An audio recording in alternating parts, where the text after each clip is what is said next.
Okay, there we go. At first I had a little glitch there. I wasn't sure if I was actually live, but I think I am on now. So let's sit here for a few seconds and hope people will pop in. Welcome again to another Make It With Me Monday. I believe we are up to episode 11 of these already. So this has been really, really cool. I'm glad you've been able to join me on Monday nights. Whether you do it live or whether you watch later on YouTube or here on the page or whatever. So I hope you have your supplies ready. I'll show you a couple things first while you guys get them all laid out and started. And let me just flip and settle. Alrighty. Pretty good. I think I'm pretty much on camera there. All right. So hope everybody had a wonderful weekend. For all you out there for whom it applies, I hope you had a lovely Mother's Day. Turned out we had some really nice weather. So one of our traditions lately has been to go on some kind of walk or hike or something like that on Mother's Day, and the weather turned out perfectly for it. We stayed close by, just walked in a local park, but explored some parts we haven't seen before. There's bike trails and cross-country ski trails and all kinds of stuff out there that we could just follow along, either paved or well-worn paths and stuff like that. And had a lovely walk. Hi, Mom! Had a lovely walk with the boys and John, and was just able to spend some really nice family time chatting and stuff like that. So that was really nice to see. Okay, so remember what you need tonight is a piece of cardstock, 5.5 by 8.5, scored at 4 1/4. I'm going to be using Mossy Meadow, and you want another piece of that same color, 1 1/4 by 2.5. I suppose you can't even really see that. There we go. And again, mine is Mossy Meadow. You want a piece of neutral, 4 by 5 1/4, and also 1 by 2 1/4. And then you want some designer series paper. Now, if you were, hi Claire, hope you're feeling better. If you were lucky like me, let's see which way I cut this. My piece started out as 4 by 5 1/4, and I was able to slice off a 1-inch piece that I liked that coordinated with it. Now, granted, not all DSPs are good for the flipping and using both sides of something, but if you find one that coordinates really well that way, it's really, really nice because that works out really well for just paper saving purposes. But otherwise, you should have one piece that's 3 inches wide and one piece that's 1 inch wide, and both at 5 1/4 length. All right, and then ribbon was optional. You'll need about 6 inches if you decided you want to use ribbon on this project. I'll show you where it goes. All right, and then you just need a stamped phrase that will fit that 1 by 2 1/4 inch neutral piece of cardstock. So I'm going to show you tonight. I'm going to be using Dragonfly Garden. It went with my DSP from that same collection, and that is in the January to June mini. So that'll be leaving us in about a month or so. So the set, you can do it as a bundle with the Dragonfly punch. The punch will deal with the large, and it has a small Dragonfly as well, which, while it's not in the stamp set, it's nice to be able to punch out little ones of a neutral color, or I've done vellum or something like that. But also on the patterns of the DSP, the Dandy Garden, you can see this one here has little pre-printed dragonflies, and the punch works on 2 shapes there as well, the large and the small. So you can punch out some already existing dragonflies, which makes it really quick and easy to add it as a card accent. So again, that starts on page 25 for the entire suite, and the piece I'm looking at tonight is on page 27. All right, okay, so let's get started.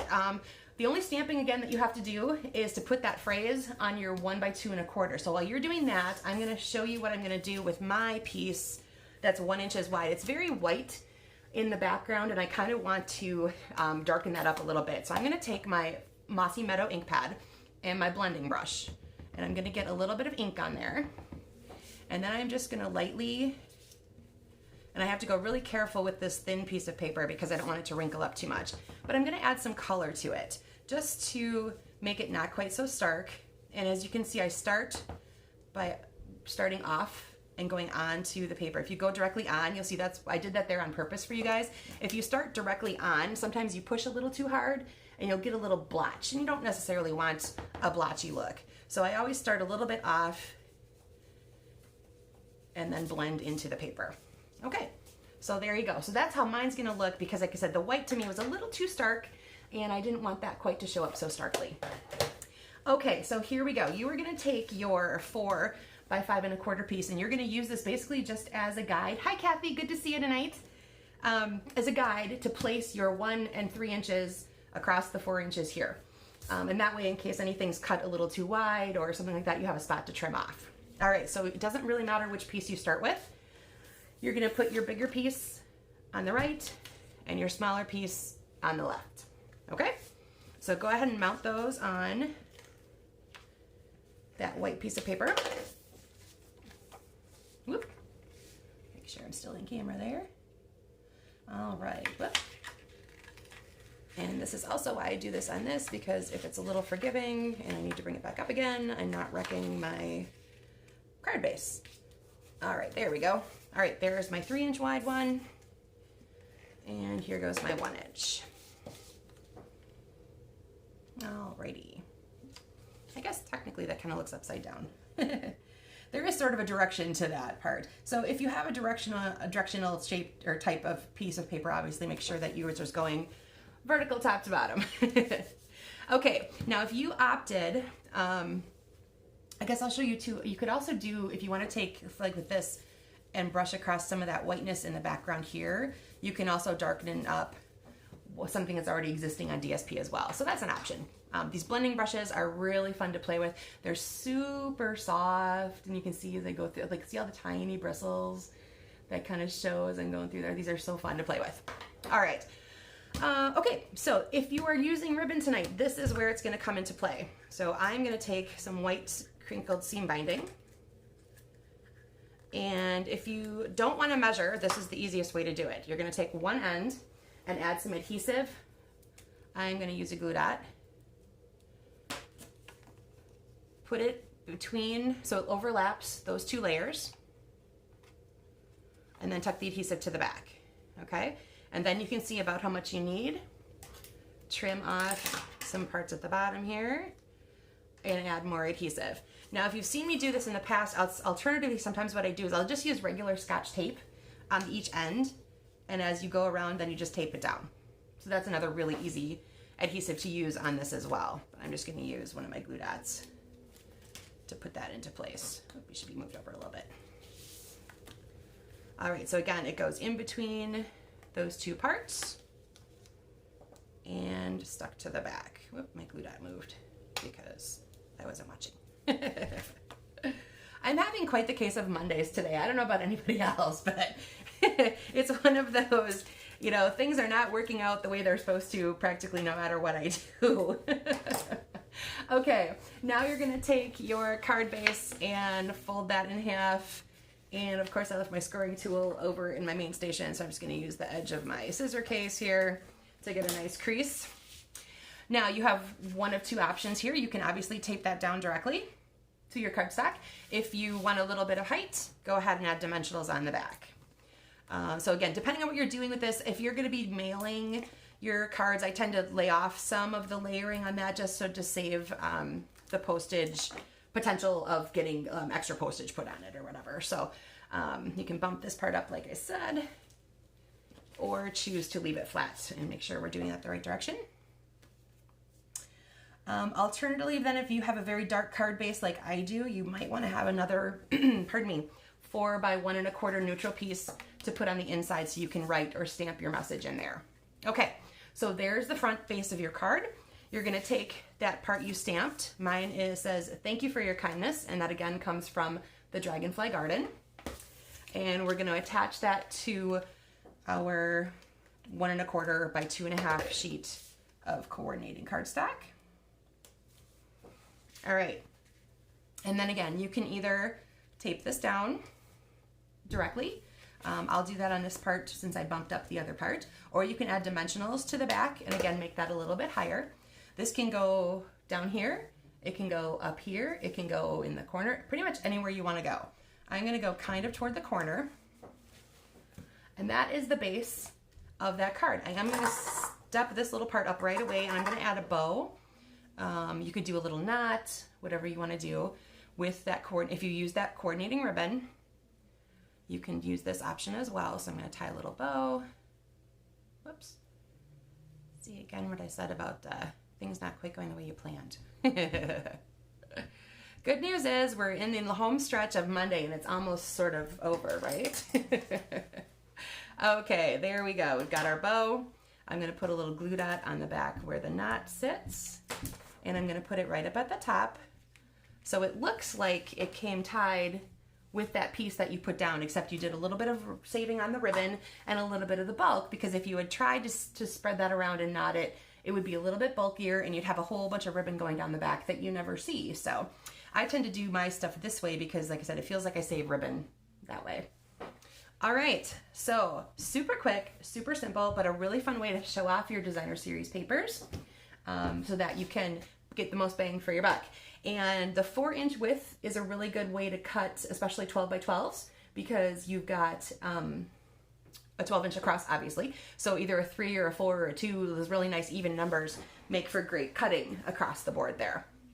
All right, now I'll show you a couple other ones I did. This is the same stamp set and same DSP pack, but completely different look, but with completely different colors. So this is Misty Moonlight and Bumblebee, and obviously with the bumblebees on it. I used our Bumblebee gingham ribbon, so it's got that really cute little check pattern to it. And again, same idea, I ran the ribbon around and did a little bow.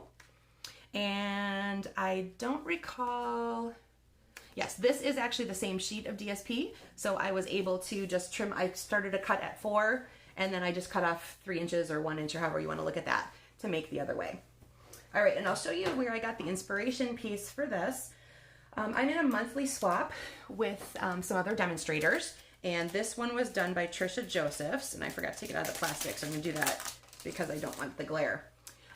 So she had also used the Dragonfly and the Dandy Garden DSP.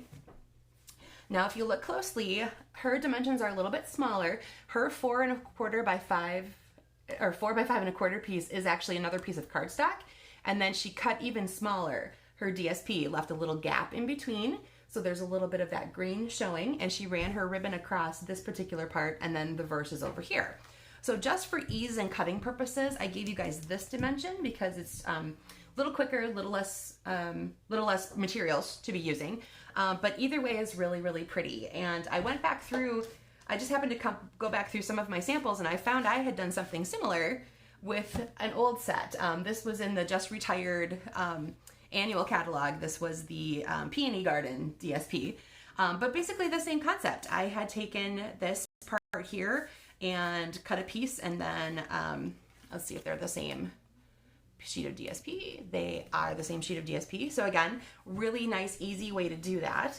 And I believe, let me flip back through, I wrote down the dimensions of that so I could share it, but I forgot to put it on my visual part here.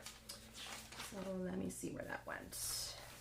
Like I said, it's getting to be quite a Monday, guys. Okay, so that was still again the 5 1/4, and then I did 3 3/4 for the width. And I will put these directions in with the post when the video goes up, so you'll have all the dimensions that I gave you originally plus this option, so you can see the difference. And if you can see, there's even less layers here. I put this directly onto a white card base. So a lot less layers. I didn't even do the extra layer there, directly on. So again, this is 3 3/4 width by the 5 1/4, and then I cut it off at 2 7/8. So I know it's a goofy number, but then that's what you're left with over there. So that's enough to leave you a little gap and let that other base cardstock color come through. So again, the items in this Dandy Garden and Dragonfly and all that sweet stuff will be available while supplies last. Now we're heading into the home stretch of that catalog, which officially ends at the end of June. However, pretty soon they'll have the full retirement information on that catalog, and then things will start happening while supplies last, especially for accessories like paper and these little ladybug gems and the ribbons and the trims and all that kind of stuff. So keep your eye on the Facebook page for all the details on what might be going away, what might be sticking around, and that sort of thing. Some things will go into the big catalog that's actually already released, but they may or may not stay in bundle form. So if you know you want to get the stamp set and the punch together, and if it's not going to continue as a bundle, then you want to definitely grab that before the end of June. All right, I think that is it for tonight, guys. I hope that you had fun creating. Again, this was like a super quick and simple. We had like one stamp and you're done, basically. So this is a great layout to have around, especially if you have some really nice DSP with big patterns and that kind of stuff. So thanks, Kathy. Make sure you guys share yours. I want to see what you've made, and maybe you can share it to the page or into the post that it applies to. All right. Thanks, everybody. Have a great evening. And again, to all you moms out there, I hope you had a blessed day yesterday. And we'll see you next Monday for another installment of Make It With Me Monday. Okay, bye, everybody.